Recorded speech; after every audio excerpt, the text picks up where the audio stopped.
gentlemen, boys and girls, here we are one more time with Beach's Motorcycle Adventures. Mike from Thunder Bay, Ontario. Ha-ha. Hey, how's it going today, Rob? Good. And Rob Beach here from Grand Island, New York, and our audio adventures since we're sitting here in quarantine and not riding motorcycles. So I was trying to think of, usually I bring a beer to these meetings, but didn't really have any American beer. I just had some other stuff. So I poured myself a bourbon and Pepsi. I thought that was very American-ish, just since it seems like the subject of our podcast today is going to be more about Beach's motorcycle adventures. And what is it? It's like your 48th year running this year, if you do get to run. Yes, exactly. Our 48th year, and everything is kind of ground to a halt at the moment. Yeah, I can imagine. So 48 years, that's a long time. Does that make you the oldest company? I believe it does indeed make us the oldest motorcycle tour company in the world. Wow. Oh, that's something to hang your hat on. There's been up times and down times like any other business. So to be able to do that continuously in an industry like this, must be a tough thing. Yes, it can be. It can be. 2008 hit us pretty hard. Other times, the gas crisis in 1975 made an impact. And it's a business that has its ups and downs for sure. But it's a great way to meet lots of really amusing people and travel to some stunning places. So how did all this start? How did the whole Beach's Motorcycle Adventures get going? Was your father, Bob, was it not? It was. Way back when, Bob Beach was an amusement ride salesman. He was actually the corporate pilot and main salesman for the East Coast for Alan Herschel. Alan Herschel was the manufacturer of reasonably significant theme park rides and also Kiddieland rides, portable rides. The ones that you may be familiar with are the Wild Mouse and the big double Ferris wheel, the Dodgems, and also carousels. They were one of the most prolific American carousel manufacturers. And Dad worked for them for quite a long time as a corporate pilot for the boss and main salesman for the East Coast. So I grew up in and out of amusement parks when I was a kid. And then the company had some legal issues after some people were injured in accidents with some of their rides. And they ended up going out of business and selling to a company in Wichita, Kansas, Chance Manufacturing, and Dad didn't really want to move to Wichita. So he was sitting back as an unemployed merry-go-round salesman, scratching his head, trying to figure out what to do. What do I do with this skill set? Yeah, exactly. He discovered that at that point in time, you could go to Europe and take a tour and buy a new BMW and bring that bike back with you. Because there was import duties or something on the bikes? Was that why why it was worthwhile? It was worthwhile because the American dollar was so strong. That was back in the days of Deutschmark, and it was 4-to-1 exchange on the dollar to the Deutschmark. Basically, the tour at that point was something like $2,580. That included your airfare over and back and a new BMW motorcycle that you brought home, and the airfare for that.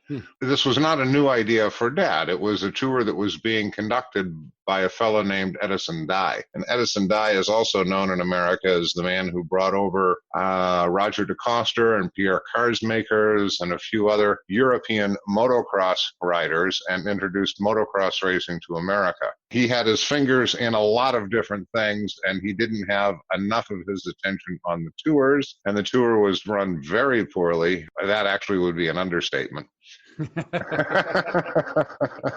It was a number of fiascos, one cascading right after the other. And so it wasn't but a couple of days into the tour that Dad was absolutely fascinated with Europe. He had not planned on going more than once. He was going to get a new BMW motorcycle. And mind you, at that point, that $3,000 or $4,000 was half of his income for a year. Wow. When he was, he was unemployed. So he's originally going, he's to go on the trip. He's not going to think this is a new business opportunity. Exactly.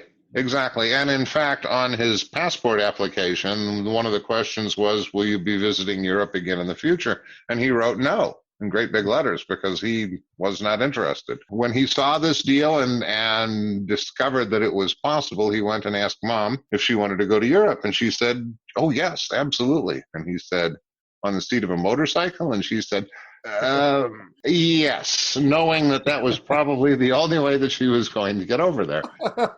And she was not a regular passenger on a bike at that point at all. So off they went to Europe, and the tour, as I said, didn't go quite as they had planned. They all arrived at the airport together on one flight and stood around, and no one came, and no one came, and no one came. And finally, someone dug up a telephone number, and as Dad tells the tale, he called.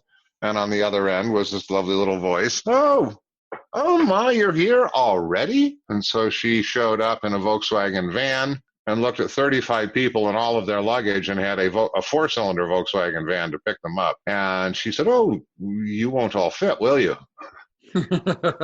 And it took about, 10 trips back and forth between the airport and the hotel to get everyone there. But by midnight, they were all in, and it was all okay because tomorrow they were going to go pick up their brand new BMWs and see the factory, and it was going to be just great, except tomorrow turned out to be a holiday. It hadn't been factored into anything at all. So they couldn't go pick up the motorcycles. And in fact, now the entire tour is screwed up by a day. Because Germans take their holidays quite seriously. Yes, they do. Yes, they do. So, and that was the beginning of the tour. Turned out that the woman that was actually conducting it had never been to any of the places, nor had she actually ever run a tour anywhere. Our very first tour with you, it's funny, Bonnie and I, we land in Munich airport, and I know about 5 words of German, and we wait and we wait and wait. And nobody showed up. We finally met up. Our plane got in a little bit early, but that's kind of funny. So our experience is somewhat like your father's. So as Dad is discovering Europe and seeing all of this unfold, he said to Elizabeth, his wife, I don't know anything at all about Europe, and I don't know anything about the travel business, but I can organize and conduct a better tour than this. And that was the seed that got them going, and the rest is now 48 years of history. Huh. They actually had a big presentation at Glen Helen Raceway for Edison Dye. And he was there. They pulled him out of a nursing home and took him out there in a wheelchair, and had a whole bunch of the old motocross guys who all got together because he was pretty well forgotten. He was a bit of a promoter, and he was, according to Dad, when he was in Europe, he was actually running cash back and forth, and which was quite illegal, but he was speculating on the exchange markets and traveling around with a trunk full of cash in his Mercedes, changing lira for Deutschmark, for this, for that, for the French franc, etc., from one border to the next. So anyway, yeah. At that point, Dad decided that he could organize a better tour, and he spent 3 years researching everything and starting to put it together, and conducted his first tour in 1972, which coincidentally was the last year that Edison Dye ever conducted a tour. So Dye was out of the business in 72 when we started, and we've been doing it ever since. And so when did your mother get involved? Was that right away, or? Pretty much. She was an executive at the local council for the Girl Scouts, and she had a full-time job there and was involved with a variety of other clubs and other things. But she was certainly a very serious helping hand, very organized and very capable, laying the groundwork of the company. She was quite involved. Then as things took off and got busier and busier, she stopped working for the Girl Scouts and was working here full time. So then at some point you jump in and you're helping out with the company. How did you start getting into it? We actually had a couple of things going on. In addition to the tours, we were the importer for Krauser accessories, Krauser motorcycle accessories. Mike Krauser was a BMW dealer in Munich, outside of Munich, and he developed the very first quick detachable modular, if you will, luggage for motorcycles. We were the North American importers for that for 10 or 12 years. And I was actually here working as a warehouse manager, or basically I was doing everything for that business while Dad was off playing in Europe I was here with container loads full of saddlebags and shipping them out to BMW and other dealers around the country. So that was how I got involved initially. So at what point are you headed over to Europe and joining in some of the fun? The first time I went to Europe, I was 13 years old, and it was, I think, the second tour. This is way before any of the Krauser stuff. I think it was the second tour that Mom and Dad actually conducted. And they were so enamored with Europe that they wanted to get the entire family over. And so they trotted me out, and I went to Europe. I really didn't want to go to Europe. I had a very nice Hodaka Super Rat here, and could see no redeeming value to going away from my motorcycle for a couple of weeks, especially while my parents were going to be out of the country. Yeah, I can see that as a young person. Mom, Dad leaving town. Why would I follow them exactly? Exactly. So, no, I was not very happy to be there. And I don't particularly remember the trip. The first tour that I actually remember well was the next time I went when I was 17 years old and I was riding my own bike. That trip I remember very well. Oh, bad. 17 and on a motorcycle tour. It's certainly a thing of dreams for many people. Although I don't know about that when we're 17, certainly when we're in our 20s, maybe for a lot of us. Often when we're that young, we don't know yet what we want, or probably more like you said, stay at home, you got your motorcycle and you want to go visit the hot girl down the street. Yep, very definitely. But at that point, I could get a grip on exactly what it was that Dad found so fascinating about it. I was hooked at that point. It was, this is what I want to do for the rest of my life if I can. So let's, you've talked about it before, the logistics of running a tour now compared to then. We're so used to this day and age of our smartphones and computers and everything. But even, I think often people forget, even just to make a long distance phone call back then would have been a substantial amount of money, I guess, and just finding a phone number for a hotel. So logistically, back when you were starting, it must have been quite the process. Oh, indeed. Things were really and truly different. If we were changing the itinerary at all, we would research the town that we were going to, get a list of hotels, normally through the tourist bureau, because there weren't a plethora of travel books at that point either. So we get a list of hotels, and now we have to write to the hotels and say, would you please send us information on your hotel, and do you have space available on this particular date or days for a group of X number of people? And we would put that in the mail. And it took 3 weeks for it to reach the other side of the Atlantic and end up on the desk of a hotel somewhere. And they would get the letter and ponder their answer for a few days and send us possibly a hotel brochure back and a yes, we have space, or no, we don't have space. And that would take 3 weeks. But we can't actually make a decision. It's 6 weeks has gone by since our initial query, but we can't make a decision on where we're going to stay at this point because we haven't necessarily heard from all of the hotels. So we're going to throw a couple of weeks of wait time in there to collect information from all the hotels. Now, finally, we've made a decision on where we want to stay. And so we send out another letter saying, hey, we're bringing our group to your hotel on this particular day. That's taken 3 more weeks. They get that. And we, of course, want to get a confirmation because a lot of time has gone by since our initial query.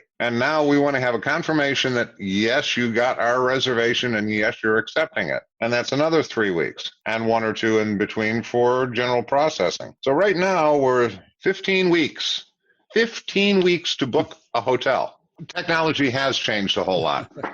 So how many tours would you do in a year? Were you just going there the one time then? For the first, 5 or 8 years, maybe 10 years, Mom and Dad were doing 2 tours, one in the fall and one in the spring every year. Oh, yeah. And they were 3-week tours beginning and ending in Munich. And then in the mid-'80s, we started to run a couple more tours in the middle of the summer. And once I got on board, we were running even more tours. We were running 3 to 6 tours a winter in New Zealand and running similar numbers in the summertime in Europe. Oh, wow. That many tours in New Zealand. That's a fair amount. Yep. The time that I got really involved touring-wise was when we started to go to New Zealand regularly, and I would conduct the tours down there, and Mom and Dad would stay here in the office in the wintertime, and then In the summer, I would stay here while they went to Europe, and I would take care of the office duties here. So we had opposite seasons and opposite hemispheres. Huh. Huh, interesting. So how would it have been back then, even for maps? Where can you now? It's so easy, of course, with Google Maps and everything. But when Bonnie and I first started touring in Europe, we would get the maps, and they're fairly detailed. They still didn't have all the raw roads on them, but they're pretty good. Was it similar back then? Was it still same quality of maps? Because that's the only, I guess, thing you would have for researching roads. Yeah, exactly. Yeah, there was no internet. There was no computerized mapping. It was a paper map. And we were very well acquainted with the different map manufacturers in Europe. And the ones that we settled on were Kummerly and Frey and Freytag and Behrendt. Those were the two two map companies that we routinely dealt with. For a while, we were handing out 12 maps on tour in different languages.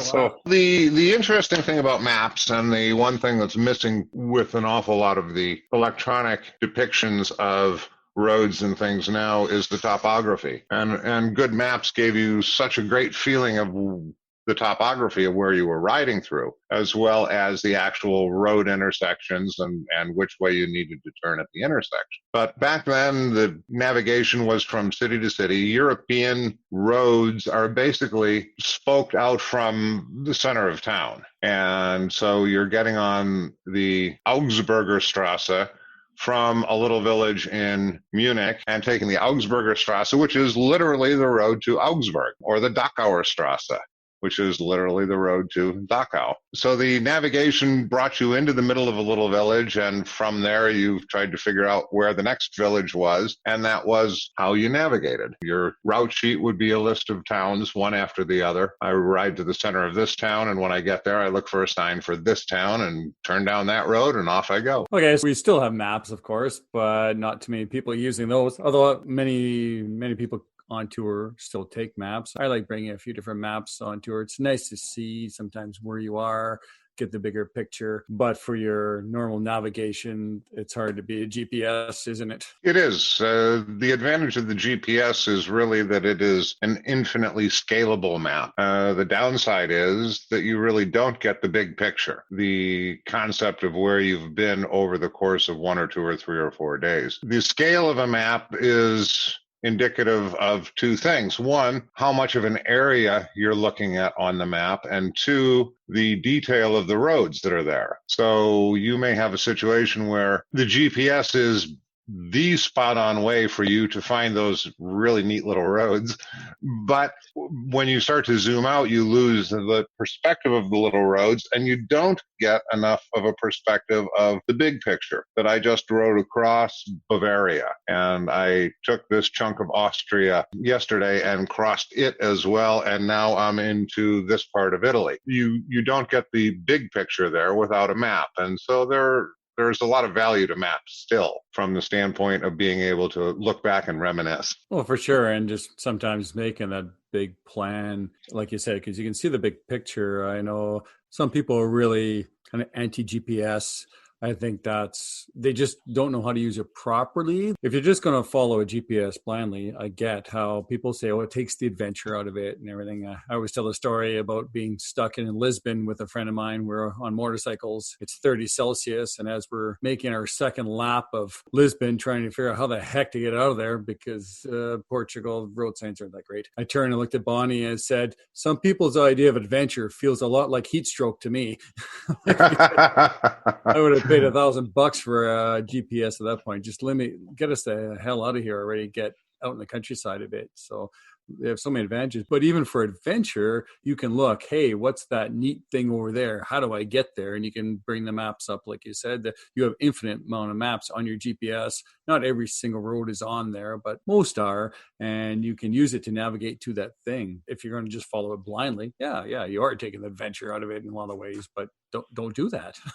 Exactly. And if you're actually letting the GPS make your calculations on the roads to take, then you're just depending on the electronics. And that is different than actually looking at a map and laying out a route that you want to take based on what I see on the map, what I see for the topography. This is where I want to go. These are the towns that I want to go through, and creating the GPS route and simply using the GPS route as your direction, but you know that that's actually your route from the beginning. It's not one that was created by the algorithm in the software.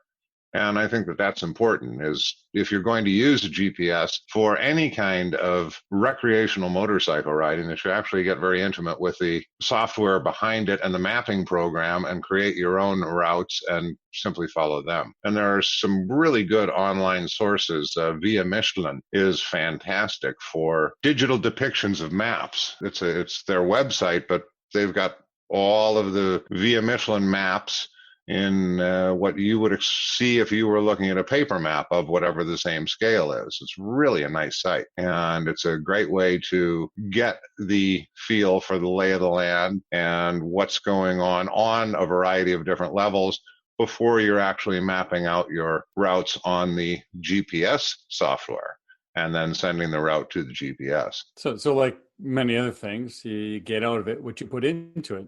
So if you're going to follow this GPS blindly and not kind of participate in the technology, then yeah, it can kind of suck the fun out of it in a lot of ways. But if you use it for all the features, yeah, it can add to it. You look at, I follow a few different riders, adventure riders going around the world, and they all use GPS. They also use their smartphones. There's a few different mapping programs. They use all the technology trying to figure out how to get from A to B. They've done the research. I want to go from here to there. How do I make this happen? Right. And that depends on the aim of your trip. Somebody that's trying to get around the globe in 80 days is going to take very different roads and run at a very different pace than somebody who wants to putter around and really see Austria or a corner of Italy or a section of France in great details. The technology is an asset only, as you said, if you're putting in the time in the beginning. So it's actually you creating the route, or a good tour guide creating the route and giving it to you to follow. So we've talked about, certainly there's been tons of changes. Technology has changed in many ways, and just booking hotels or GPSs, of course, motorcycles. What do you think the core business has changed, or are you still doing tours? Or for the same way, I don't know if you know what I'm asking you. Is it still the same type of spirit of why are we going there, why you're going there, and taking these trips? That's an interesting question. From our perspective at Beach's Motorcycle Adventures, yeah, we are. I think that we've taken a very different tack than the other companies have, in that we're not trying to be the world's biggest tour company. We're not trying to run 47 tours over the course of the summer. We're simply trying to put together great adventures for groups of enthusiastic adventurers. And that was what the tours were when Mom and Dad were running them. And that hasn't changed. So yeah, you haven't tried to adopt the Mick Adventure, the Mick Tour, as I've heard some people refer to it. We've talked to other people from different tour companies, and some of the guides have said that sometimes a lot of these things we do, they make it a little bit too easy, and that people don't have to put any effort into it, which is good in a lot of ways. But tomorrow you can go hang gliding or parasailing, the next day a motorcycle tour, the day after that you want to climb Mount Everest. Sure, we'll get a group of people, we'll carry you to the top of the mountain if you pay us enough. But your business model, really, it's still the same. Here we're going to give you these tools and encourage you to kind of figure a bit of stuff out on your own, and we'll be there to help you along the way, I guess. It is that. Of course, there are people that simply don't want to think. They don't want to challenge. They don't want to deal with any of that. And they say, Beach, where are you going tomorrow? I'm going on this particular route to get to this particular hotel. Good, I'm going with you. What time are we leaving? And that is part of the tour business, of course, is that there are people that are in a situation where they simply are on vacation. They don't want to think. They don't want any of the problems or stresses of navigating, of dealing with their own day-to-day adventure. They simply want to ride a bike. Well, that we can offer. But to give folks a variety of different routes and then see the reactions as they come in at the end of the day when they have had their adventure the way they want it to be is really fascinating. That's the thing that is the big difference with us. And the nice thing is that people weren't traveling all together during the day. So everyone has a different tale, a different story, a different look at what happened, even if they went down the same road. The fact that they did it half an hour or 45 minutes apart from one another leads to different stories. Did you come across the herd of cows? Oh, no, really? Oh, yeah, and we got stuck and we had to follow the cows down the road for half an hour. That sort of thing. Funny, that's the first thing came to mind when you said that. Yeah, did you see the herd of cows? Because depending on what season you're in, often the farmers are bringing their cattle or their sheep, whatever, their livestock up to the mountains or down from the mountains. So that's quite common, isn't it? It's like, and how does it work in the fall time? They put a headdress on the cows. It's supposed to indicate how the season went. There was a reasoning for the headdresses on some of the livestock.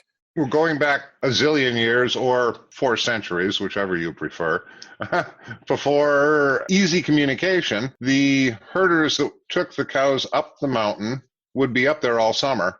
And in fact, that still happens. There are still herders that stay up all summer on top of the mountains with the cows. But back in the old days, there was no communication. There were no cell phones. So the people of the village had really no idea what was going on with their herd, which of course is their asset, their livelihood, their existence. And they didn't know what was going on up in the mountains until fall, when the herders came down and brought the herd back into winter pasture and to the barns. And so the tradition developed that if they had had a safe summer and didn't lose any stock or have any other problems up on the mountain during the summertime, they would bedeck the queen cow with garlands and flowers so that the people who were waiting in town for the herd to come in could see from a distance before they had any other communication that everything went well. And if there was a loss, if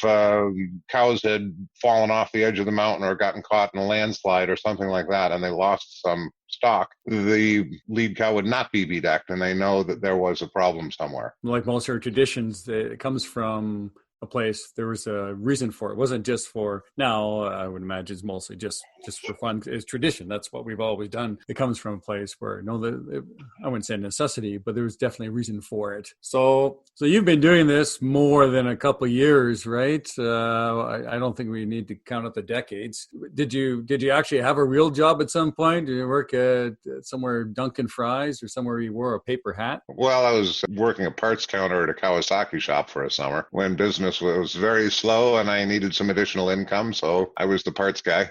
A parts guy. There were 4 of us there. Oh yeah. Yeah, that was one summer. And other than that, nope. This is it. Is there anything else? Is there something you ever see doing instead? Is there like, man, if I could work my way into whatever that be, is there something else you'd kind of rather be doing? Nothing. No. No. I was clued in enough with technology when the internet suddenly appeared. I was aware that it was going to be something that was huge and looked real hard at that because I was involved with computers and electronics and building my own machines and a bit of a geek. And then thought, nope, I actually prefer motorcycle touring and this little business that we've got right here because it is something that's very, very special. So I've stayed true to course and I'm not much more than just a motorcycle bum. Well, after this many years, you must have people who are there, you practically a family there. Oh, yeah. Yep. There are a number of hotels that we've been staying in for decades where we've seen the families grow up, from kids to now the proprietors of the hotels. We've seen a lot of history, and they've seen a lot of history from us as well, as we've come through with so many people over the years who became very fond of particular places. And some of the folk that come with us again and again and again and again have their favorite hotels and people that they know within those hotels who also know them as the American clients that come with beaches, but a specific individual who has been coming with beaches for 10 years. So where do you see this all headed? Or do you, with, again, technology and these electric motorcycles? There's going to be a ton of changes, I guess, in the near future, I guess. There's no crystal balls. What do you see? Do you see anything big or something that's going to change the industry much? No, I really don't. It's not clear. Young people are not coming into motorcycling with the numbers that are necessary to really keep the sport going as it does. As fewer and fewer people develop a passion for motorcycling, we become sort of the extreme minority on the roads, and I'm not sure what's going to happen. Yeah, that's a tough one. And the electric side of things, the electric machines are cool, but they need better range. When you consider that we're doing 1 to 200 miles a day, and you don't want to have a break of a couple of hours in the middle of that necessarily. Yeah. That turns into a bit of a problem. So the range is an issue on the electric machines. And I think that that's really the big issue at this point, because they certainly are developing enough power, and reliability is not a big problem. It's simply getting the range out of the power system. So at some point you hook up with a lovely lady and she starts joining you on these tours too. That must be that's a big step for somebody to take, right? You were born into the company, and as young, you slowly step into it, whereas you meet somebody and say, okay, here's what we do. We live out of a suitcase for 6 months of the year. And Yes, indeed. Well, Gretchen came along on tour as a passenger on her father's motorcycle, and somewhere along the line, she ended up on the back of my motorcycle. And then the tour came to an end, and her father flew home, but she didn't. And then the next tour came to an end, and she didn't fly home. And then the summer came to an end, and she flew home, and before too long ended up on Grand Island. Yeah, she is a vagabond at heart as well. Now, well, she brings a lot to the company and a lot to the tours, so it was a great addition. For sure. And so maybe not any, but most good companies, it's always good to have a balance of male and female in that, because it brings different perspectives to most things. So I know I toured before Gretchen was there, and I've toured afterwards. It's great having her. I think a lot of the spouses really like it too. Yep, exactly. Female perspective on things is very different than male perspective. And to have both of them has been very, very helpful in decisions that we've made on where to stay and what's important in hotels, etc. And it works nicely. She is aware of the things that you and I find important as far as good roads and nice places to ride, and puts as much weight and emphasis on those as she does on the quality of the hotels and the quality of the meal, cleanliness, accoutrements in the hotel, etc., etc. But she also demands that I respect those as being important to her and the other passengers on tour, where, you and I could go tour, and if the roads are good, we could probably sleep most anywhere for a couple of nights anyway, whereas the passengers wouldn't be quite so enthused about the whole thing. So Gretchen comes along and makes sure that everything is being done right to keep the passengers happy as well. Yeah, so that's kind of how we got to where we are, Mike, with Gretchen on board. And now she's actually completed, over 100 tours with me. That's a lot of tours for Gretchen. How many do you have under your belt these days? Over 200, 210, 215. Been doing it for a while. I figured at one point, calculating how many days I've spent in hotels, I've actually slept in hotels for a third of my life. Wow. Yeah. Yeah. That's pretty significant. Right on. Well, this has been great, Robbie. There's so much history behind the company, and I really enjoyed listening to you. So what do we have planned for our next podcast? I think next week we'll get Dr. Jim Bogus to join us as a guest. I had an interesting conversation with Jim the other day, and he mentioned that one of the things that's worth talking about in the podcast are the advantages of an organized tour versus traveling someplace on your own. And he's done both to Europe, and I think he's got some interesting insights for us. And hey, if any of you that are listening have anything that you'd like to talk about, please toss it at us. We'd love to have you on as a guest. Yeah, and don't forget, just hit subscribe and a like. We'd really appreciate that. And I guess until next week then. Talk to you then. All right, Mike. I knew one drink was going to cover you.